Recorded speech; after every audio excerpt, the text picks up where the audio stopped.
Bideoetan ikusiko du azterketako lehenengo ariketan, agertzen ziren zatiketa biak zelan egiten diren. Ariketan esaten da, Ruffineren regla erabili behar zala posible dania.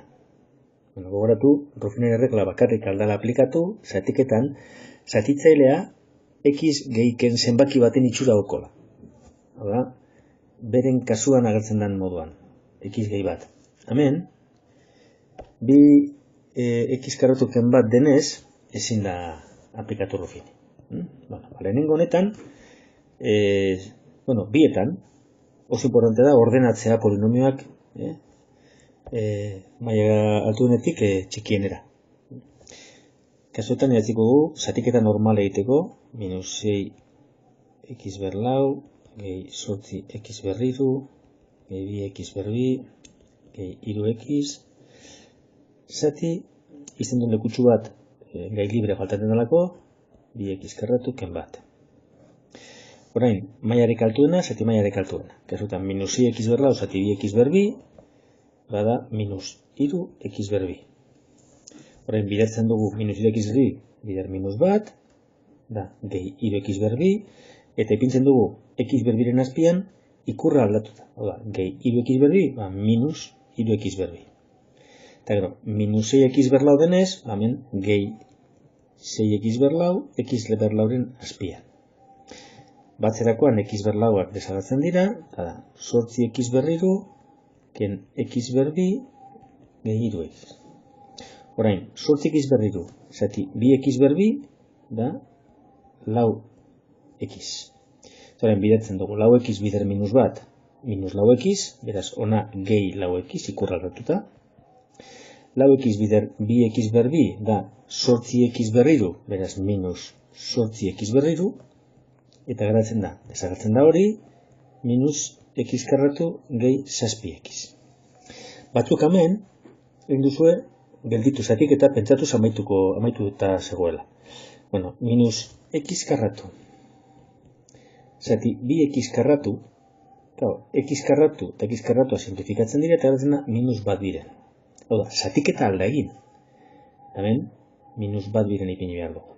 Orain, minus bat biren, bider minus bat, bat biren. Beraz, hemen, minus bat biren.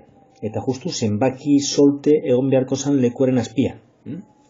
Eta, minus bat biren, bider 2x karratu, da, ken x karratu, beraz, hemen, gehi x karratu. Eta horretzen da, 6x ken bat biren. Hagi dago, maila txikinagoa denez, bai? 6x hau da lehenengo maila eta zatitzailean bigarren mailako polinomio bat agertzen denez, amaitu dugu. Eta hau dako hemen ondarra, eta hau zatidura. Zatidura.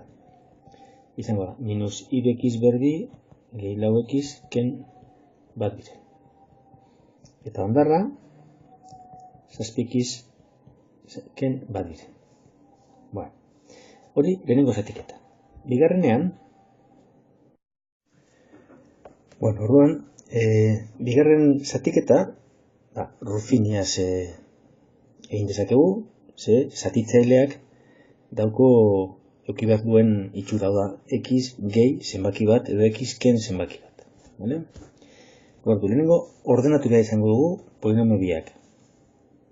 Kasutan, zatitu nahi dugun polinomia, minus 3x ber lau, gehi 2x ber hiru, gehi 5x, dana, zati x gehi bat. Gogoratu. Polinomioaren koefiziente guztiak idatzi behar ditugula, eta gairen bat faltatzen bada, bere ordez 0 ipini behar dugu. Minus 3, x ber lau, x ber hiru, bi, x ber bi ez dago, beraz 0, eta x bost. Eta batzuk hemen amaitu duzue. Polinomio baten, beti alda egon, x bari dagoen zati, hau da, gai librea, eta kasutan ez dagoenez, 0 ipini behar dugu. Eta orain, hemen, erabliko dugu honen aurkako, hau da, minus bat. Minus hiru baja, bider minus bat hiru, batuta bost, bider minus bat minus bost, batuta minus bost, bider minus bat bost, batuta hamar, bider minus bat minus hamar, eta batuta minus hamar. Orduan daukagu hondarra, minus 10 dela, eta zatidura izango dela minus 3x berriru, gehi 5x berbi, ken 5x gehi 10. Vale, listo lehenengo bideo.